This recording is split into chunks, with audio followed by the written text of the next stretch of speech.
Waar is hy nou? Kom ons haal 'n bietjie vir kasserol uit. Kyk wat gaan hier binne aan. Ek moet sê, mense kon hier die reukie hier op die blad gesit het. Hy ruik goed. So, hy is daar reg.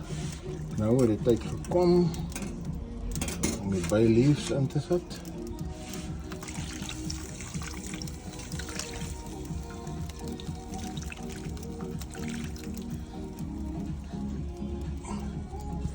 Stilter. So daar is hulle nou in. Nog 'n stuiter uitgeval.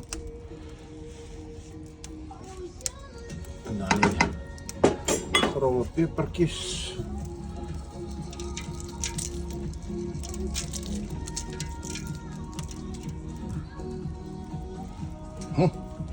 Dan gaan ons hom nou weer toemaak. Dan kyk ons waar kom ons uit.